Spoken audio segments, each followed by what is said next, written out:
اسلام relation پہ blue کرتا ہے بھائی, ریلیشن میں اپنے, اور پھر ریلیشن میں خونی ریلیشن, بلڈ ریلیشن. قرآن کیا کہتا ہے؟ وَأُولُو الْأَرْحَامِ بَعْضُهُمْ أَوْلَىٰ بِبَعْضٍ فِي کتاب اللہ. دیکھو انصار اور مہاجرین سے بڑا کوئی رشتہ نہیں ہو سکتا. انصار نے مہاجرین کے لیے جو قربانی دی ہے اس کی تاریخ میں کوئی مثال نہیں ملتی. آج کوئی مہاجر ہجرت کر کے آئے ظلم ستم کی وجہ سے, ہم صرف اس کو ٹھکانہ دے دیں تو بڑا کمال سمجھا جاتا ہے.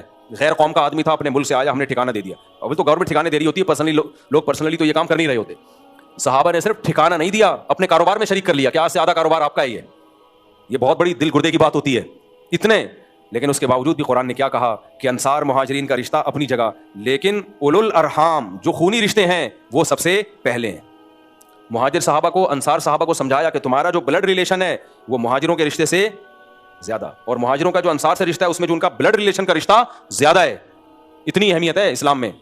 تو یہ مزہ آئے یا نہ آئے, کس کے حکم پہ کرنا ہے بھائی؟ اللہ کے حکم پہ.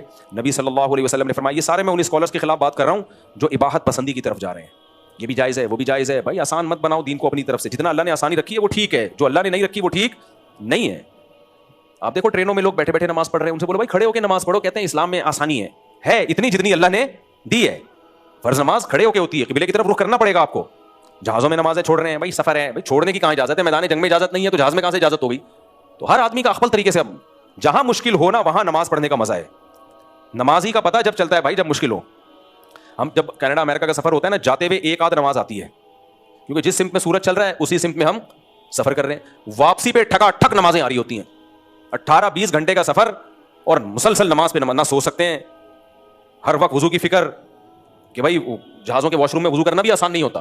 پھر میرا ایک معمول ہے, آپ کا کبھی جہاز کا سفر ہو یہ پلے باندھ لو, جہازوں میں جب آپ وضو کرتے ہو نا واش روم میں جا کے, نیچے گیلا بہت ہو جاتا ہے. نمازی لوگ کیا کرتے ہیں, وضو کر کے نکلتے رہتے ہیں اور کیچڑ اور تالاب بنا دیتے ہیں. ایک پائلٹ نے بتایا کہ جا رہے تھے جہاز میں, سب وضو کر کے نکل رہے تھے, پورا کیچڑ ہو گیا, جہاز گندا ہو گیا.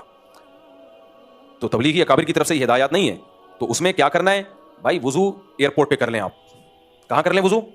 میں یہی کوشش کرتا ہوں بھائی واش روم وغیرہ سے پہلے فارغ ہو جاؤ تاکہ جہاز میں وضو کرنے کی نوبت ہی نہ آئے, کیونکہ ان کا سارا نظام اس سے خراب ہوتا ہے, متاثر ہوتا ہے. وضو آپ ایئرپورٹ پہ ہی کر لیں, حتی الامکان کوشش کریں ایئرپورٹ پہ نماز پڑھ لیں, آپ ڈیلے نہ کریں اس کو آپ. اور اگر پھر بھی مجبوراً وضو کرنا پڑ جائے جہاز میں, تو میں کیا کرتا ہوں, میرا معمول ہے کم سے کم پانی استعمال کیا, جو نیچے گرا ہے کہتے ہوئے تھوڑا عجیب سا لگ رہا ہے لیکن یہ کیا کرو, ٹیشو سے لے کے اپنے ہاتھ سے پورا میں نیچے کا فرش صاف کرتا ہوں, تاکہ ایسا نہ ہو جہاز کا جو عملہ ہے وہ بولے کہ یار نمازیوں کی وجہ سے ہماری ساری سروس کیا ہو جاتی ہے خراب, کیونکہ کچھ نہ کچھ چھینٹے نیچے پڑیں گی. اور نئے آنے والے کو تکلیف ہوگی, کیا کیچڑ بنا کے چلے گئے مولانا صاحب, کوئی گورا کیچڑ بنا کے جاتا نہیں ہے, لبرل لوگ کیچڑ نہیں ہے, جب بھی نمازی آئیں گے کیچڑ. تو تھوڑی سی ہمت کر لو,